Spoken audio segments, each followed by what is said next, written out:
told your friend you're not okay? And tell me what's wrong and why you never said you felt that way. Bien, bonjour et bienvenue sur l'Académie du Web Design. Aujourd'hui, nous allons nous pencher sur la réalisation d'un prototype de menu à l'aide de Figma.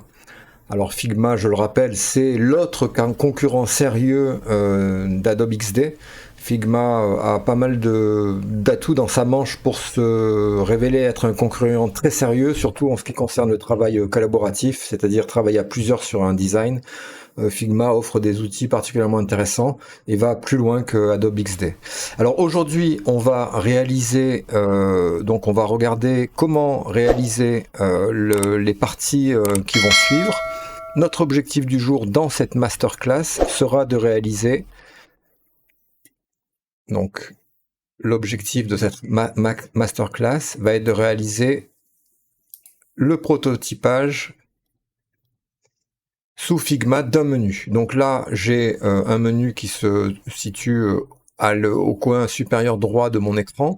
3 petits points, je clique dessus, donc j'ai un menu qui s'ouvre avec une navigation en rollover sur chacun des éléments, et avec un élément que je peux switcher, et qui donc reflète également l'état actif ou désactivé de cette fonctionnalité. Quand je clique n'importe où ailleurs, le menu se referme. Alors aujourd'hui, pour réaliser cet objectif, on va voir le deuxième point important, c'est la méthode. Alors la méthode, ça va être d'utiliser les fonctionnalités de composants de Figma de manière à créer les composants qui seront nécessaires à la réalisation de ce menu au survol. Alors on va tout de suite se retrouver sur le menu lui-même, et je vais supprimer tous les éléments de façon à ne garder absolument rien du tout. Voilà, donc là je repars à 0. La seule chose que j'ai pour l'instant sur ma maquette Figma, voilà, donc j'ai tout supprimé. La seule chose que je retrouve maintenant, c'est j'ai importé une capture d'écran pour avoir un modèle de ce que je vais réaliser. Alors, Figma, si vous suivez ma méthode, vous verrez c'est relativement simple à utiliser, mais il y a un certain nombre de contraintes qui sont inhérents à Figma et qui font que c'est parfois pas évident de se lancer sous Figma. Quand on a bien compris le fonctionnement, après on n'a plus aucun souci. Alors une des fonctionnalités principales de Figma, c'est les composants, c'est-à-dire c'est des objets entre guillemets autonomes qui sont constitués d'éléments graphiques, visuels, qui ont des états. Un état normal, un état au survol, un état et l'élément sur le mouse down par exemple, son état change. Et donc la philosophie, la méthode qu'on va utiliser, c'est la réflexion, hein. C'est toujours comme ça qu'on va commencer. La réflexion, qui est responsable de quoi? Donc je vais vous expliquer au fur et à mesure du tutoriel comment ça va s'architecturer. Donc la première chose que je vais faire, c'est créer à l'aide de l'outil Frame ici. Je vais créer un nouveau frame MacBook 14 pouces par exemple, voilà. Donc ça va être donc l'écran de mon MacBook 14 pouces où je vais réaliser ce menu-là. Alors pour les 3 petits points, alors ça s'appelle en anglais Snowman, un bonhomme de neige, hein. Voilà, c'est le nom générique de cette icône-là, un bonhomme de neige. Donc je vais réaliser pour ce faire ici, eh bien tout simplement 3 ronds, hein. Je vais faire un rond, ensuite je vais dupliquer ce rond. Voilà, il est dupliqué une fois, dupliqué 2 fois. Et tous ces éléments-là, donc je vais les mettre en bleu. Alors dans la couleur, je peux travailler à la pipette, hein, pour récupérer dans une photo tout de suite les couleurs, ce qui est quand même plus simple. Donc voilà, hop. La distribution, je vais le faire vertical pour être sûr que tout est bien espacé. Donc là c'est bon. Et ensuite je vais redéfinir la taille de façon à avoir une taille. Je vais un peu zoomer dessus, une taille adéquate. Voilà, là je pense que c'est pas mal. Donc ça, c'est mes 3 petits points. Alors ce que je vais faire, c'est que tout de suite, je vais en créer un composant.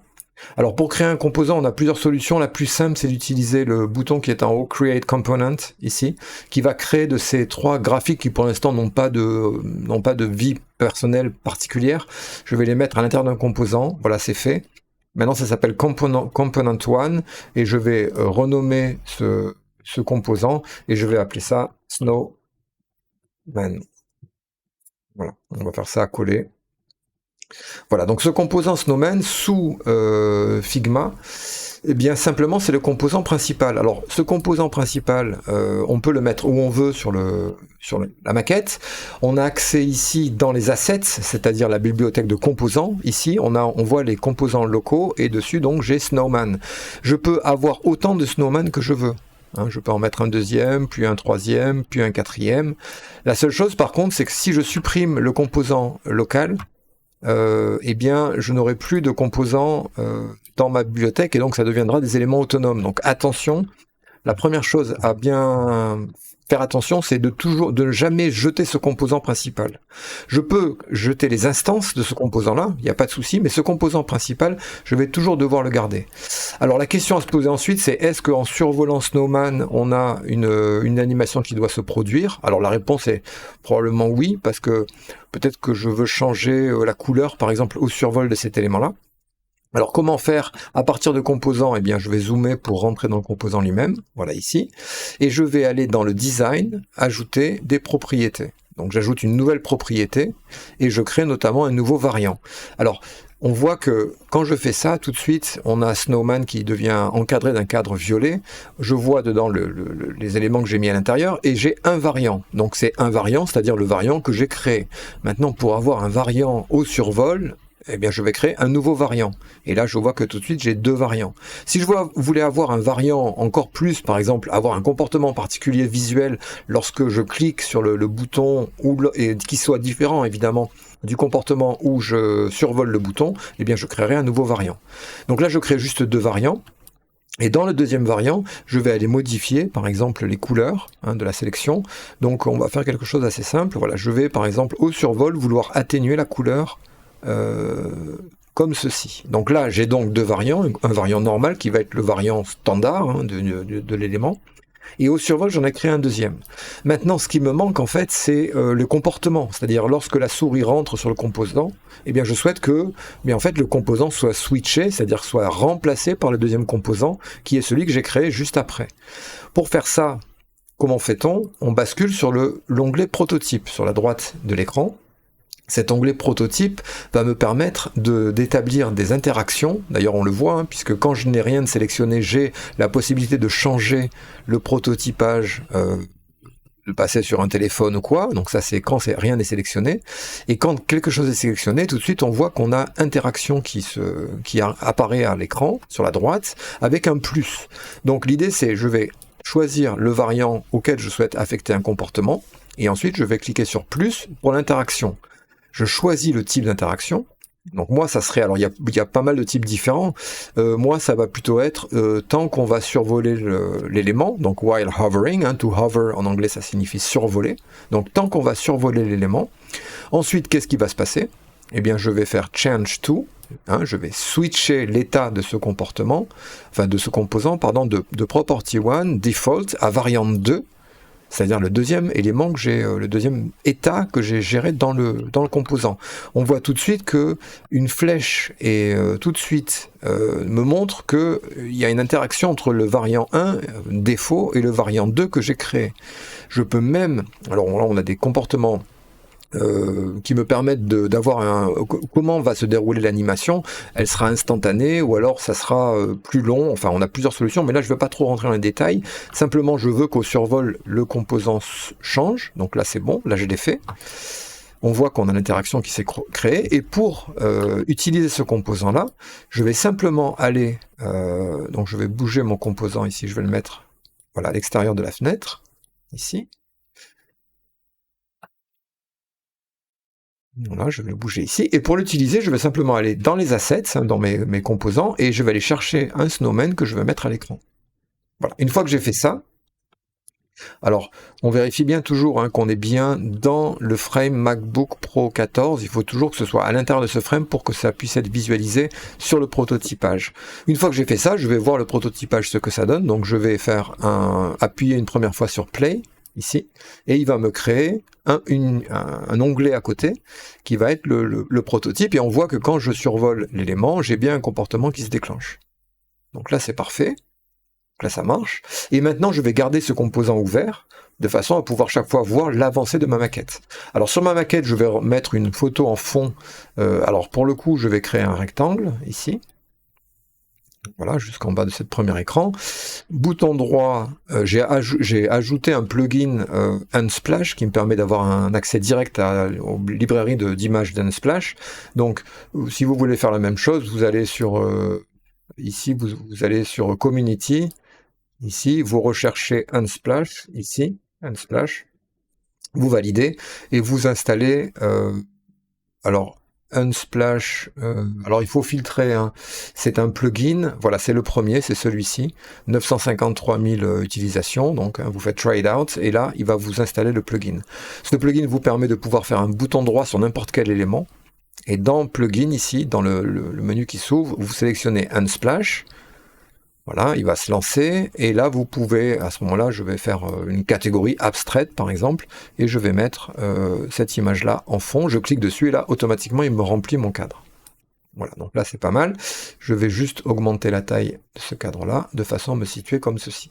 Alors, première étape, j'ai mis mon snowman, c'est-à-dire l'élément de menu. Ensuite, maintenant, ce que je vais faire, c'est que je vais designer ce menu, hein, puisque l'idée c'est que quand je clique, le menu s'ouvre comme ceci et vienne à l'écran. Alors pour ce faire, je vais pouvoir le mettre à côté ici et je vais devoir réfléchir à la manière que je vais utiliser pour la création de ce menu. Ce menu est composé d'un fond, donc je vais déjà prendre ici un rectangle. Alors je peux me mettre par-dessus hein, pour avoir à peu près la même chose, voilà, un fond. Ici, vous avez les radius, hein, c'est-à-dire les bords arrondis. Donc là, je vais pouvoir un peu arrondir à 24 points mon fond. Je sélectionne mon fond. Dans Design, je vais pouvoir aller dans la Color Fill, c'est-à-dire la couleur de remplissage, prendre une couleur blanche. Donc voilà, j'ai un peu trop de radius, hein, c'est un peu moins. Donc voilà, plutôt comme ça. Ensuite, j'ai un effet qui est un drop shadow, hein, une ombre portée. Donc je vais dans Effects, en sélectionnant l'élément, je fais plus. Drop shadow, c'est ce qui est en priorité. Ici, on a les paramètres du drop shadow. Donc, on va faire un sprayed, hein, c'est-à-dire on va un peu le décaler comme ceci. Le blur un peu moins. Non, on va augmenter le blur. Le spread, on va voir s'il faut. Voilà, je vais faire ça. Ok, donc là c'est bon, j'ai mon drop shadow à 25%, donc c'est pas mal. Là on est bon. Alors ça va être le fond de mon menu. Donc ce menu-là, en fait, je vais en faire aussi un composant. Voilà, je fais un composant et tout de suite on a rectangle 2 que je vais tout de suite renommer. Il faut penser toujours à bien renommer les éléments parce que sinon vous les retrouverez plus. Hein. Et j'appelle ça menu background. Voilà. Donc, dans ce menu, qu'est-ce qu'il va y avoir? Il va y avoir des éléments de menu, hein. Settings, Invite Members, Public Share, qui est un petit peu différent, Copy Share Link, Archive and Delete.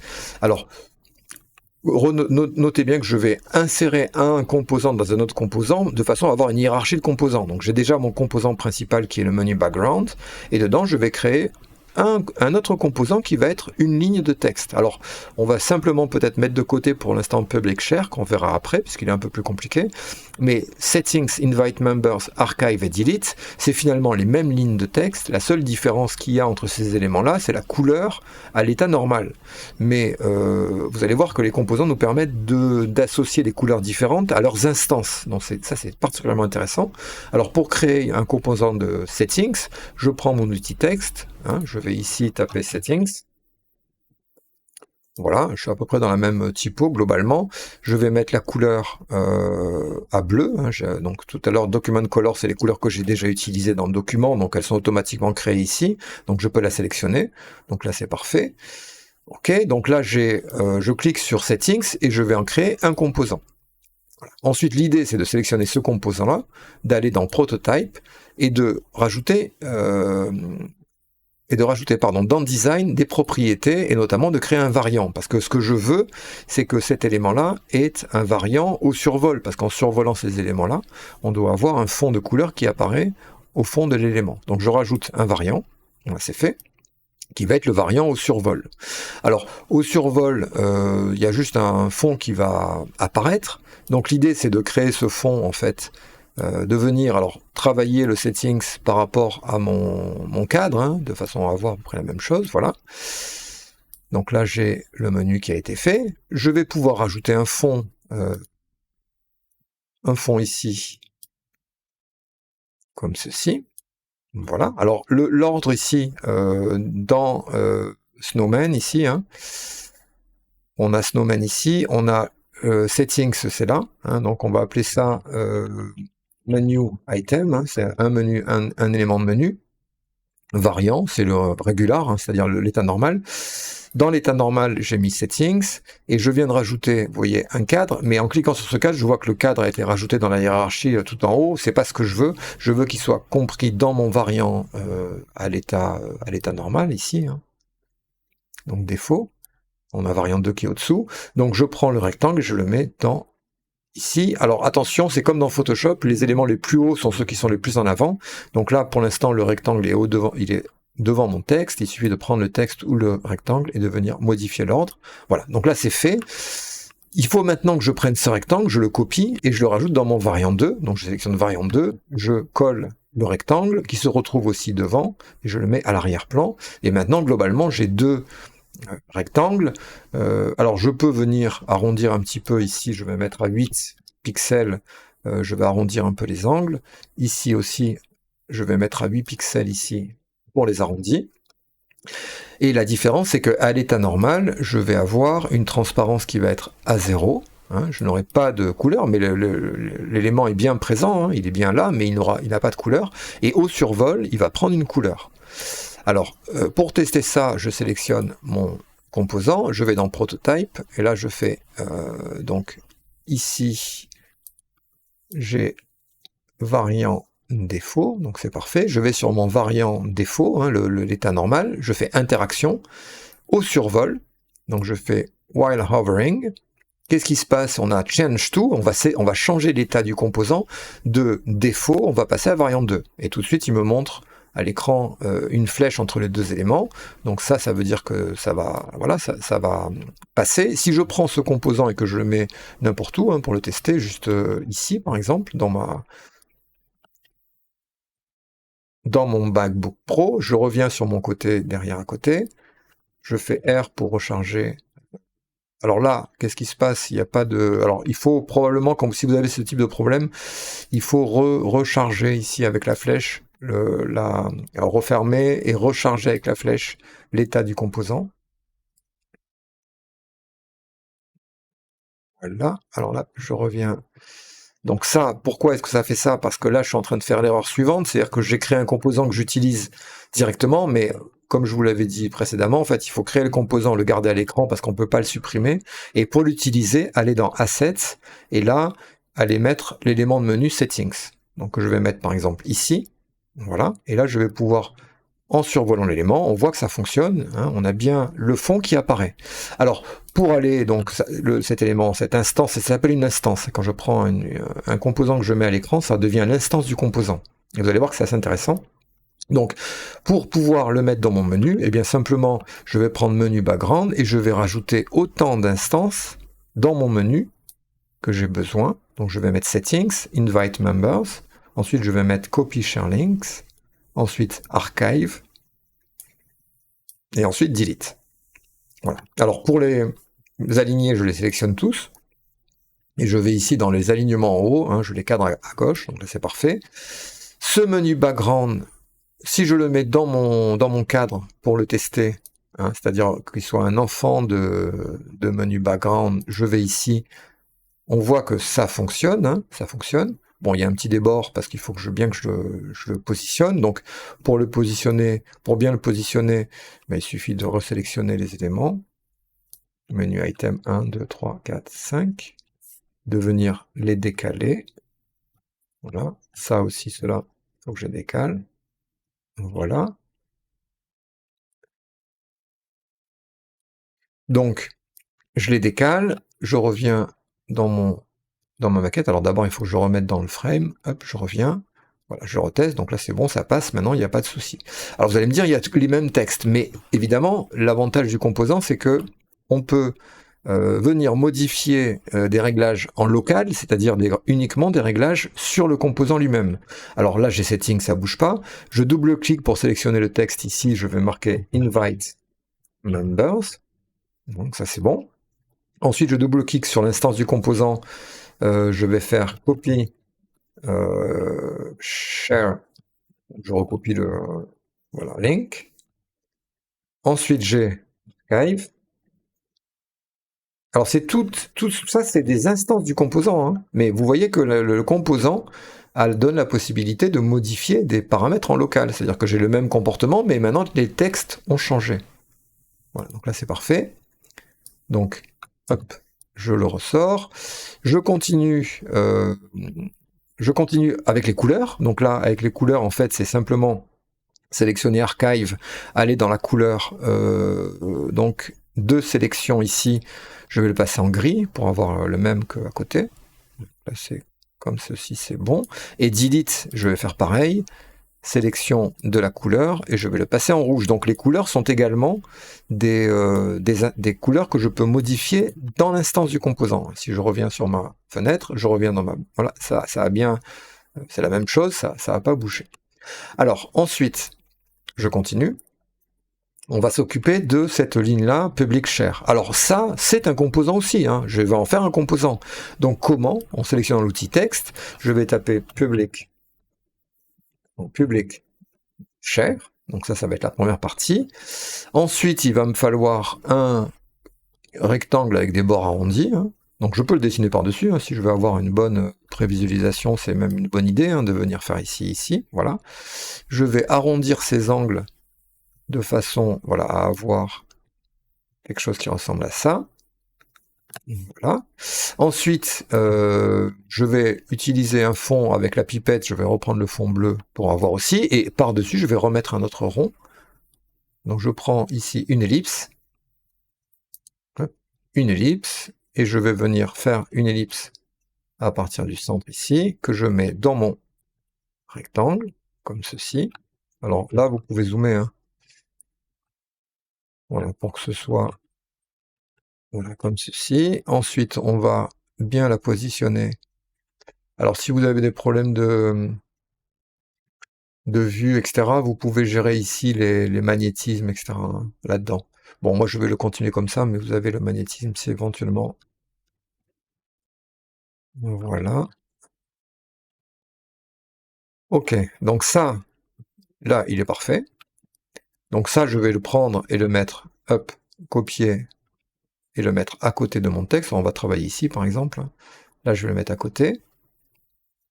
Voilà.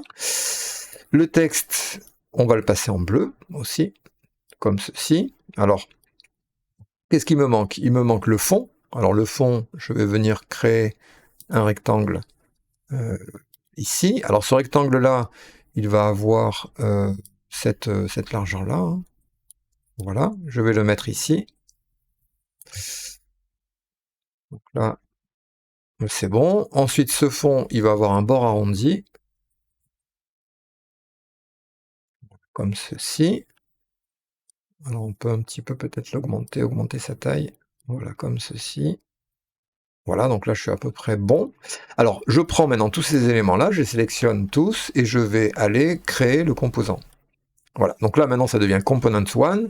Component 1, je vais le renommer en toggle menu item, hein, c'est un toggle, donc voilà. Et je vais aller dans Design, les éléments, donc le composant est sélectionné pour ajouter une propriété qui va être invariant. Voilà, et je vais créer un deuxième variant, puisque ça va être l'état normal et l'état lorsqu'il est activé. Alors l'état normal, en fait, c'est un état où l'élément ici, alors je vais un peu zoomer, voilà, cet élément est plutôt ici, voilà, comme ceci, zoomer pour le mettre comme ceci, voilà, où le rectangle de fond est plutôt dans une couleur, je pense, grise comme ceci. Voilà, donc là on est bon. état normal. Public share, on pourrait aussi d'ailleurs dans l'état normal le mettre dans une couleur, voilà, comme ceci. Et lorsqu'on va cliquer sur cet élément-là, hop, tout de suite, on va passer à l'état variant 2, qui va être l'état activé. Donc, on va relier les deux éléments. On prend le premier variant défaut, on va dans prototype, interaction, on rajoute une interaction. Alors, interaction, on peut la rajouter sur l'intégralité du rectangle, ou alors uniquement sur le bouton. Alors, je vais faire plus fin, je vais le mettre uniquement sur le bouton. Donc, je sélectionne ici mon bouton. Voilà, les deux même je prends, prototype, interaction, clic, donc oui. Qu'est-ce qui se passe au clic? Eh bien je fais un change to, propriété 1 qui est variant 2, et là on voit tout de suite qu'il y a une flèche qui m'indique qu'est-ce qui va se passer, donc là c'est parfait. Et pour utiliser, donc je le répète, ce composant que je vais bien garder de côté, hein, moi je les mets tous de côté mes composants quand je travaille avec, comme ceci, c'est les composants originaux ça, hein. Et ça c'est les instances. Donc ça, c'est le composant aussi original. Mais je vais en avoir qu'un seul, donc je vais travailler directement dessus. Je vais dans Assets, et là, je vais prendre mon toggle menu item que je vais mettre ici. Voilà, que je vais venir aligner dans mon menu. Comme ceci. On va tester le menu, donc je le mets à l'intérieur de mon frame. Hop, je passe dessus. On a bien les comportements au survol qui s'activent, et lorsque je clique ici sur l'élément lui-même, on a bien l'élément qui s'active. Par contre, on n'a pas l'événement retour, on va le faire tout de suite, qui est un retour vers le fait qu'on puisse le désactiver. Pour faire ça, c'est simple, on sélectionne l'élément. J'avais pris tout à l'heure les deux petits, enfin le rond et puis le carré au bord arrondi au fond pour mettre un élément au survol sur l'interaction. Maintenant, ce que je vais faire, c'est que je vais prendre l'élément, donc le deuxième, en fait celui qui a été activé, et je vais rajouter une interaction sur le bouton et le fond, que lorsqu'on va cliquer, je clique dessus, qu'est-ce qui va se passer? On va faire Change To, et là on va revenir à défaut. Et là, il me montre l'interaction retour. D'accord? Donc si je reviens ici maintenant dans mon exemple, on voit que ça fonctionne. On a un aller-retour sur l'élément. Donc c'est parfait. Alors maintenant, je vais relier mon bouton ici à cet élément-là, hein, puisque l'idée, c'est qu'il apparaisse lorsqu'on clique sur l'élément de menu. Alors ça, c'est mon exemple, hein, c'est mon fichier JPEG. Ça, c'est mon instance. Alors c'est pas vraiment une instance, je pourrais faire ça, hein, aller venir prendre dans Asset l'instance et la mettre ici, c'est ce que je vais faire d'ailleurs. Et l'idée, c'est cliquer sur cet élément Snowman et venir mettre ici l'interaction, donc interaction. Alors il y a déjà une interaction au survol qui change l'élément lui-même, hein, qui fait que on passe à un élément qui est plus clair, mais je vais rajouter une deuxième interaction qui est au clic, et là attention, au clic, qu'est-ce qui va se passer? Eh bien au clic, je vais ouvrir un overlay, c'est-à-dire je vais ouvrir un élément additionnel que je vais sélectionner, que je vais sélectionner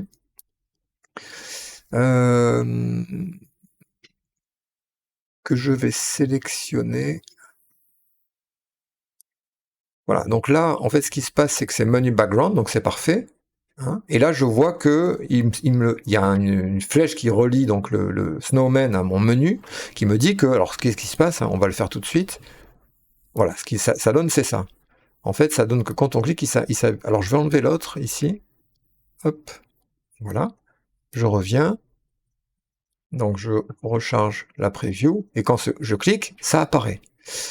Alors, il me faut aussi l'événement qui le masque, hein. Donc l'événement qui le masque, c'est, je reviens sur l'interaction du bouton ici, donc là, hop, interaction, clic, et add close when clicking outside, je vais prendre, qui fait que lorsque je vais cliquer à l'extérieur, voilà, ça va faire un toggle, et il va apparaître et disparaître. Alors maintenant, vous remarquez que le point où il apparaît, c'est pas le bon, il faudrait qu'il soit plutôt sur la droite. Alors pour ce faire, j'ai dans l'interaction, ici, lorsque je sélectionne le bouton dans Prototype, le clic, donc on a menu. Quand je l'ouvre, j'ai une position centrée à gauche ou en bas. C'est pas suffisant, parce que moi, je voudrais gérer moi-même la position d'ouverture de l'overlay. Donc je vais faire, j'ai les 6 positions différentes, 7 positions différentes, plus manuel. Et manuel, c'est vous qui sélectionnez dans manuel à quel endroit vous voulez ouvrir l'overlay. Donc là, je vais l'ouvrir comme ceci. Voilà, je l'ouvre comme ceci. Donc si je retourne maintenant sur mon composant, donc je recharge mon écran, je clique et j'ai bien voilà, l'élément qui fonctionne. Alors il me manque apparemment un lien, j'ai dû peut-être oublier un lien parce que j'ai un public share, copy link. Ah oui, il y a les traits que j'ai oubliés. Alors les traits, je vais les mettre dans le composant original. Il me manque les traits pour séparer. Donc je prends l'outil line. Voilà, je trace un trait ici. Voilà, je vais mettre le stroke donc à gris. C'est un gris très clair en fait. Et là c'est l'épaisseur à côté, hein, à 2 points. Voilà. Et je vais récupérer dans les layers. Dans les layers, c'est le line 1 ici. Je vais la copier-coller et je vais la déplacer ici aussi. Voilà, pour différencier les deux. Ok, là c'est bon. Donc si je reviens sur mon exemple, je recharge. Alors recharger c'est R. Hein, vous tapez le raccourci clavier R comme reload. Et là ça va vous recharger si jamais vous avez un souci l'animation. Voilà. Et là maintenant j'ai bien les éléments qui fonctionnent. Voilà, donc on a réalisé en fait un élément de menu avec plusieurs interactions, plusieurs comportements, avec en comprenant en fait quelque chose qui est important, c'est que pour bien travailler avec Figma, il faut vraiment raisonner en termes de composants, de qui est responsable de quoi, d'objets. C'est des petits objets et il ne faut pas hésiter à les inclure les uns dans les autres pour arriver à avoir un outil extrêmement polyvalent, extrêmement simple à utiliser. Voilà, donc j'espère que ça a été clair. Si vous avez des questions, c'est dans les commentaires.